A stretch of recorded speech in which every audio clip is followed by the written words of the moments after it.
Okay people, this is himself. Let's look at Julia's punishes. So at 10 frames we have 1-1. This is 19 damage and leaves us at +2. From there, your best option is D3. This tracks all movements and is only -12 on block. For a mid, use Party Crasher. This is safe but weak to sidestep right. It also has a high, count it, launching extension.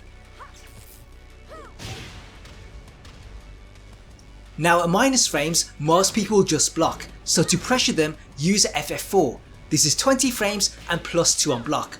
The danger though is it's high and very linear. For a frame trap, use Magic 4. This is uninterruptible and launches on count it. It is though -12 on block. An alternative punisher is 1-2. This is 2 points less, but it leaves you at +5. From there, D3 and Party Crasher are still your best options. The only difference is that D3 beats Power Crushers. Party Crasher is also harder to sidestep. Along with that, Mountain Crusher is a frame trap. This will wall splat and do great damage. The danger though is it is -14. At 12 frames we have 2 punch. When this hits front facing, the follow up is guaranteed. From there, your follow-ups are Shotgun, Party Crasher and War Drum. The thing is, every character is unique and the results are inconsistent. This punisher also has 2 problems. The first is the position switch. If their back is to the wall and you use this, you're basically helping them escape. The second is when you sidestep. Instead of getting regular 2, you get sidestep 2 instead. That means you can't punish minor whiffs. To combat that, we have some options. The first is F24. This puts you at +5, so the follow-ups are the same as 1-2. An alternative is F21. Now this is less damage, but you can go into Swift Step. From there, Lashing Arrow hits all movements. The only problem is it's high. To cover that, use the 2. This is mid and safe. What you also have is the 2 extension. Now this is -10, but it's delayable, beats Power Crushers and stuns on count it. Now in theory, full Party Crasher is a 12 frame punisher. To do it though, you have to be frame perfect, and in practice is more likely to come out in 13 frames or 14 frames. If though you do land this, then there are 3 benefits. The first is you do more damage. F24 does 27, this does 28. The second is we have some great follow-ups. Due to the pushback, War Drum is perfectly spaced, and to cover it, we can do another Party Crasher. And the third is the string wall splats. F24 only gives you plus frames, so you only get frame traps. Party Crasher though gives you a full wall combo. At 13 frames we have Tomahawk. This will balcony break and wall break. What it doesn't do is wall splat. Even then, you still get OK. Your best options are wind roll into D3 or DF1. If they stay down, the D3 hits. If they tech roll, then they face a mix-up. Now if the DF1 is blocked, you're safe. If it hits them crouching though, then you're at +14. That in turn guarantees a full Party Crasher and potentially a wall splat. Now in theory, FF3 is also a 13 frame punisher, but like Party Crasher, you have to be frame perfect, and in practice it comes out in 14 frames or 15 frames. If though you do land it, then there are 2 benefits. The first is that it has more range than DF3, that means you're less likely to whiff. The second is you get guaranteed follow-ups. Up close you have down 1+2, further away FF2. The optimal one though is Dreamcatcher. This is more damage and grants better OK. Your best options are dash into D3 or Bison Smash. The latter is a safe mid and beats wake up kicks. Just make sure that you delay it to reach tech rollers.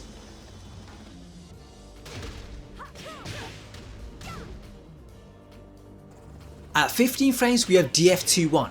This is a launcher. Now the great thing about this is that it realigns. That means that even off axis, you don't need to change your combo. Now suppose the opponent is back turned, what should you do? Well, at 10 frames use full G-clef cannon. The last hit is guaranteed and it grants a knockdown. For 12 frames use F21 into lashing arrow. Due to the frame advantage they cannot duck this and you get an FF2. What that leaves is pushback and whiff punishing. For short range use party crasher and FF3. For medium range use F41. This is 15 frames and grants a knockdown.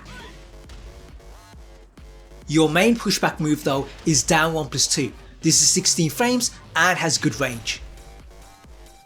Beyond that we have lashing arrow. This is for moves that are -20 and have serious pushback. Now the good thing about this is it's safe and at long range it's actually plus frames. That means on block you can set up a frame trap. One last move to mention is Spirit Cannon. This is a safe, high launcher and can be used as a whiff punisher. Let's now look at while standing punishers. At 10 frames we have full crouch 1. This leaves you at +6. From there your best option is while standing 3. This is mid, safe and tracking. For a low, crouch cancel into D3. At 11 frames we have while standing 4. Now unlike generic while standing 4s, this grants a knockdown. From there use wind roll into 2. This is mid, safe and beats wake up kicks. Where it loses is against side rolls, recovery kick and spring kick. To beat the latter two, low parry into a block. If they recovery kick, they get launched. If they spring kick, you can punish.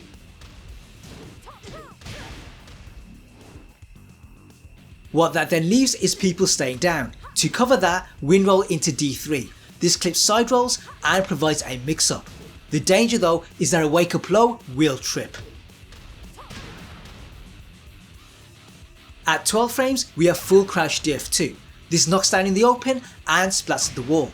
The issue though is that they land far away, so there's no easy Oki. What we also have is full party crasher. As discussed earlier though, this is pretty much a just frame. At 14 frames we have while standing 3.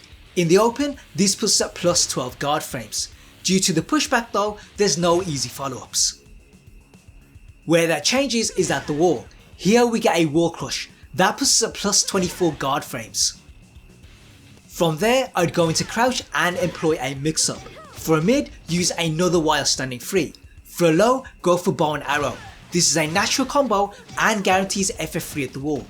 The danger though is the first hit is -14 and the second is -16. What you could also use is rage drive. If they crouch you get a wall splat. If they stand then you're at +8 and you do chip damage. At 15 frames we have while standing 1 and at 16 frames we have hop kicks. These are both launchers and lead to combos.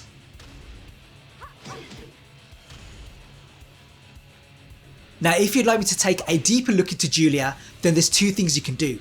The first is to drop a like, the second is to say so in the comments. Because if this video gets enough attention, I will dedicate an entire playlist to her.